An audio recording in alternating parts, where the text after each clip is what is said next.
The gold sovereign is very closely associated with the image of St. George slaying the dragon, and when people think of a sovereign, it is usually this design of St. George that they imagine. This is the definitive St. George, created by Benedetto Pastrucci, and it first appeared on the sovereigns of 1821.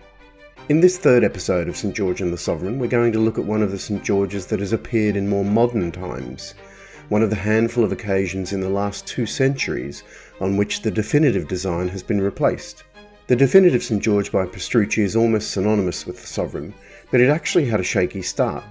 Introduced in 1821, the design was only used until 1825, when Pastrucci's growing unpopularity led to it being replaced with a shield design. The shield of arms was then used exclusively for almost 5 decades, before St. George reappeared in 1871, but even then it was used alongside the shield design. By 1887, however, it became evident that St. George made a good subject for the gold coinage, while the shield of arms appeared on various of the silver coins. From 1893 onwards, Pastrucci's St. George was the only design used on Britain's gold across all the denominations from half sovereign up to gold £5. And so it remained until 1989, when the first commemorative gold sovereign design was struck, and then another appeared in 2002 for the Golden Jubilee of Queen Elizabeth II. Then in 2005 this design was issued, which we call the modern St. George.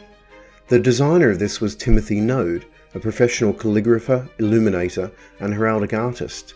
His designs have been selected for 5 different £1 coins, 2 different gold sovereigns and the reverses of more official UK medals than any other artist. This third design of St. George only ever appeared once, on the coins of 2005, the half sovereign, sovereign, double sovereign and gold £5. Why did this design come about? Well, that's a bit of a mystery.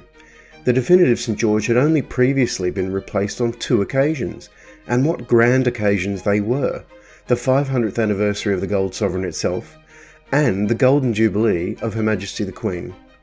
For this new interpretation of St. George, there was no official explanation.